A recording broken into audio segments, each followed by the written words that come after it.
चुनावी गलियारों में गजब की उठापटक चल रही है। बिहार में विधानसभा चुनाव है।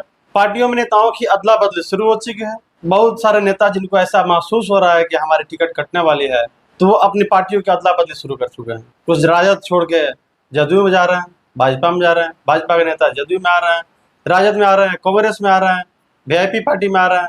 यूं कहें तो एक तरह से चुनाव आते आते नेताओं की खिचड़ी पकनी शुरू हो गई है कि हमारी दाल जहां गलेगी हम वहीं रहेंगे। साफ तौर पर अगर कहें तो जहां सत्ता के गलियारों में सुगंध हमें मिलेगी, जहां ऐसा महसूस होगा कि यहाँ सत्ता आने वाली है या यहाँ हमें जगह मिलने वाला है, यह हमारे लिए सुरक्षित जोन है, हम वहीं पे अपना आशियाना बनाएंगे। नमस्कार, मैं सत्य प्रकाश और आप देख रहे हैं सशक्त भारत न्यूज। हम बात करेंगे बिहार विधानसभा चुनाव को लेकर कुछ नेताओं पे, कुछ पार्टियों को लेकर जो चुनाव आते ही इतने सक्रिय हो जाते हैं जैसे लगता है कि बिहार के लिए सबसे महत्वपूर्ण व्यक्ति हैं। यूं कहें साफ तौर पे तो उनके बिना बिहार की राजनीति हो ही नहीं सकती है। ये उनका अपना एक नजरिया है। कुछ ऐसे भी नेता हैं जो चुनाव देखते हुए पार्टियां तो बदलते ही हैं, साथ ही साथ गठबंधन भी अपना बदल लेते हैं। कुछ ऐसी पार्टियां हैं बिहार में जो चुनाव आते आते अपनी जो भी गठबंधन में, जिस गठबंधन में हो उस गठबंधन के और भी जितने भी अलायंस पार्टियां हैं, उन पार्टियों पर टिकट दावेदारी को लेकर दबाव बनाती हैं कि हमें इतने टिकट पर चुनाव लड़ना है, अगर नहीं मिलेगा तो हम विरोध करेंगे। भैया, बड़ी बड़ी पार्टियां बिहार में है। अगर अभी देखा जाए सही मायने में तो बिहार की सबसे बड़ी पार्टी है राजद, इसके बाद आती है भाजपा, फिर जदयू, उसके बाद कांग्रेस। ये सब ऐसे पार्टियां हैं जिनका अपना एक जनाधार है, इनके अपने एक फिक्स वोटर हैं। ये जब चाहे जिस ओर चाहे चुनाव का मुख मोड़ सकते हैं, चुनाव के रंग को पलट कर रख सकते हैं, लेकिन इसके बावजूद ये लोग साइलेंट हैं। और जो कुछ नई पार्टियां हैं, कुछ छोटे छोटे दल हैं, वो लगातार भौकाल मचाए हुए हैं और जिस पार्टी के साथ अलायंस में उस पर ये दबाव बना रहे हैं, बड़ी पार्टियों के साथ सौदा कर रहे हैं कि अगर हमें इतना सीट नहीं मिलता है तो फिर हम बगावत करेंगे। किसके साथ बगावत करिएगा? पार्टी के साथ, बिहार के जनता के साथ। बिहार की जनता के साथ आप बगावत नहीं कर सकते हैं, क्योंकि बिहार के जनता को पता है कि उनको किसे वोट देना है, किसकी सरकार बनानी है। लेकिन जो ये आप लोग उछल कूद मचाए हुए हैं, ये राजनीति में सीधे सीधे ये दिखा रहा है कि आप अपने सत्ता के लोभ के लिए उछल कूद मचाए हुए हैं। इसी में कुछ लोगों के नाम भी लेंगे जो पार्टियां, जिससे में अगर हम एनडीए की अलायंस की बात करें, एनडीए गठबंधन की बात करें, तो उसमें सबसे अभी जो विशेष चेहरा बने हुए हैं चिराग पासवान है। चिराग पासवान जो कि लोजपा रामविलास के राष्ट्रीय अध्यक्ष हैं, केंद्रीय मंत्री भी हैं और बिहार में लगातार चुनावी जनसभाएं कर रहे हैं और इसमें लोगों के बीच जा रहे हैं, लोगों को ये कह रहे हैं कि आप हम पर विश्वास करिए। और साथ ही साथ सभाओं में डायरेक्ट रूप से नहीं लेकिन इनडायरेक्ट रूप से ये भी धमकियां देते हैं कि अगर एनडीए गठबंधन उनके बातों पर नहीं मानती है, उनके बातों को अहमियत नहीं देती है, तो फिर से बगावत कर सकते हैं। वैसे आप सब लोगों को पता है कि 2020 के विधानसभा चुनाव में उन्होंने एनडीए से बगावत करके अकेले 137 सीटों पर विधानसभा चुनाव लड़ा था और एनडीए के विरोध में आके 37 सीटों पर चुनाव लड़के उनको क्या मिला? हाँ, एक चीज तो फायदा हुआ कि उन्होंने जदयू को जोरदार नुकसान पहुंचाया, बिहार के 3 नंबर की पार्टी बना के रख दी। हालांकि इससे चिराग पासवान को विशेष फायदा नहीं हुआ, उनको 137 सीटों में से मात्र एक ही सीट पे उनके विधायक चुन के आए। हालांकि लगभग इसके अलावा 10 ऐसी सीटें थी जहां पे वो दूसरे स्थान पर थे और डायरेक्ट सीधा फायदा उन्होंने महागठबंधन के पार्टी को पहुंचाया था, जिसमें सबसे ज्यादा फायदा आरजेडी को हुआ था और सबसे ज्यादा नुकसान जदयू को हुए थे। और एक और पार्टी है वीआईपी, विकासशील इंसाफ पार्टी, जिसके संरक्षक है मुकेश सहनी, जो कि 2020 के विधानसभा चुनाव में एनडीए के साथ गठबंधन में थे, चुनाव भी लड़े और 4 सीट जीत के गए थे। हालांकि वो अपना चुनाव हार चुके थे, अपनी सीट गंवा दिए थे वो, लेकिन इसके बावजूद 4 विधायक जीतने के बाद एनडीए के द्वारा एमएलसी मनोनीत करके उनको मंत्री भी बनाया गया था, मंत्रिमंडल में उनको जगह मिली थी। लेकिन एक समय के बाद ऐसा है कि उनके 4 विधायक भाजपा में मिल गए और उसके बाद मुकेश सहनी एनडीए से निकलकर महागठबंधन में चले गए। और आज के समय में जहां बिहार के सबसे पार्टी राजद है, उसके साथ महागठबंधन का हिस्सा बने हुए मुकेश सहनी, और मुकेश सहनी लगातार चर्चाओं में बने हुए हैं, जनसभाएं कर रहे हैं और हर जनसभाओं में ये बातें अपनी रख रहे हैं कि हमें बिहार में 60 सीटों पर चुनाव लड़ना है। और एक सबसे दिलचस्प मामला ये है कि उन्होंने साथ ही साथ एक और बात कही है कि वो बाराती बनने के लिए नहीं आए हैं, वो दुल्हा बनने के लिए आए हैं।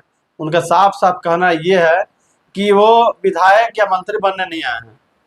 उन्होंने मंच से कहा था, जहां तेजस्वी यादव जहां मौजूद थे, उन्होंने कहा कि बिहार की जनता महागठबंधन से तेजस्वी यादव को मुख्यमंत्री बनाएगी और हम, जो कि एक अति पिछड़ा का बेटा निषाद समाज से आने वाला मुकेश सहनी, बिहार के उप मुख्यमंत्री बनेंगे। तो ये बात उन्होंने सीधे सीधे कह भी दिया था कि हमें उप मुख्यमंत्री बनना है बिहार का, और हम बाराती नहीं बनेंगे, दूल्हा बनेंगे। लेकिन सबसे बड़ा बात ये आ रहा है महागठबंधन में कि टिकट बंटवारों के लेकर लगातार ऊहापोह चल रही है, लगातार बैठकें हो रही है, सारे पार्टी के नेता आ रहे हैं, बैठ रहे हैं, पार्टी के पदाधिकारियों के द्वारा बैठक हो रही है, लेकिन अभी तक कोई डिसीजन नहीं आया कि कहां से कौन पार्टी लड़ेगी, कितने पार्टी को कौन से कितने सीट दिए जाएंगे। हालांकि इसी बीच जो महागठबंधन के जो साथी हैं, महागठबंधन के जितने भी अलायंस पार्टियां हैं, जिसमें सीपीआई एमएलएल है, कांग्रेस हो गई, वीआईपी हो गया, आरजेडी हो गई, और यहाँ तक कि झामुमो भी इस चक्कर में है कि वो भी महागठबंधन से बिहार में कुछ कैंडिडेट उतारने के चक्कर में लगे हुए हैं। तो ये सब जब सारी पार्टियां एक साथ आती है, और इसमें एक और नई पार्टी आ गई है, लोक जनशक्ति पार्टी, पशुपति पारस, वो भी महागठबंधन के हिस्सा है। तो इतने लोग महागठबंधन में शामिल हैं बिहार में, और सब लोग अपनी अपनी टिकट की दावेदारी कर रहे हैं। इसमें सबसे ज्यादा टिकट की कोई मांग कर रहा है तो वो है मुकेश सहनी सबसे ज्यादा। हालांकि कांग्रेस है, लेकिन कांग्रेस को हम सबसे ज्यादा ना कहकर मुकेश सहनी को इसलिए कहेंगे कि मुकेश सहनी की वीआईपी नई नवीन पार्टी है, और मुकेश सहनी बिहार में 60 सीटों पर अपना दावा ठोक रहे हैं। साथ ही साथ जो सीपीआई एमएल है, वो भी 40 सीटों पर दावा कर रहे हैं। हालांकि आपको जानकारी के लिए बता दें हम कि जो 2020 बिहार विधानसभा चुनाव हुआ था, तो सीपीएमएल मात्र 12 जिलों में चुनाव लड़े थे, और अभी 2025 विधानसभा चुनाव को लेकर सीपीआई एमएल बिहार के 24 जिलों के 40 विधानसभा सीटों पर दावा ठोक रही है। अगर बात सीटों की बंटवारा की करें तो बिहार विधानसभा में कुल 243 विधानसभा सीट आता है। 243 विधानसभा सीट में मुकेश सहनी अकेले 60 सीटों की मांग कर रहे हैं, सीपीआई एमएल है जो कि 40 सीटों की मांग कर रहा है, कांग्रेस जो कि 70 सीटों पर अड़ी हुई है। अगर इन तीनों सीटों को मिला दिया जाए तो लगभग 170 सीटें तीन पार्टियों के खेमे में चला गया। फिर जो बिहार की सबसे बड़ी पार्टी है आरजेडी, इसके साथ ही पशुपति पारस है, झामुमो है, इनके भी टिकट बंटवारा होना। तो ये कहीं से भी इनकी दाल गलते हुए नहीं दिख रही है, क्योंकि आरजेडी जो पिछले चुनाव लड़ी थी जितने सीटों पर, उससे कहीं समझौता करने को तैयार नहीं है। हालांकि बिहार में आरजेडी का जनाधार सबसे अधिक है, तो वो समझौता क्यों करे। टिकट बंटवारे को लेकर जो चर्चाएं चल रही थी, मीडिया में खबरें आई, तो इसमें भाजपा के प्रदेश अध्यक्ष दिलीप जायसवाल ने तंज कसते हुए मुकेश सहनी पर कहा कि मुकेश सहनी अपना पाला कभी भी बदल सकते हैं। उन्होंने ये भी कहा कि मुकेश सहनी को मलाह समाज के लिए आरक्षण की जो लगातार मांग कर रहे हैं, अगर आरक्षण की मांग पूरी होती है तो पाला बदल सकते हैं। हालांकि एक बात और जानने वाला मामला है कि किसी भी आरक्षण को लेकर जब कोई रूलिंग पार्टी हो, जिसकी सरकार हो, वही आरक्षण पर बात कर सकती है, वही आरक्षण दिला सकती है।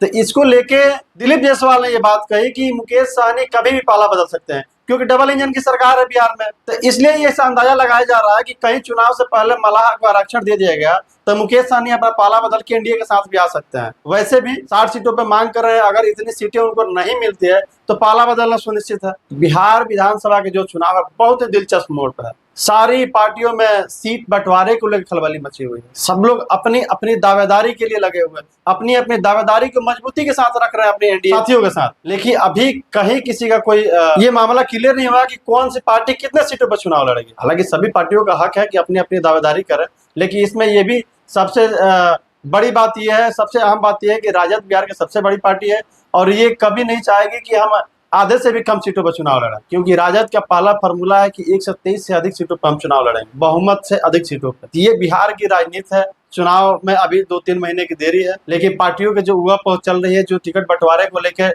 सीट शेयरिंग को लेकर जो लगातार मामले चल रहे हैं, इस पर सब लोग नजरें बनाए हुए हैं, हम भी नजरें बनाए हुए हैं।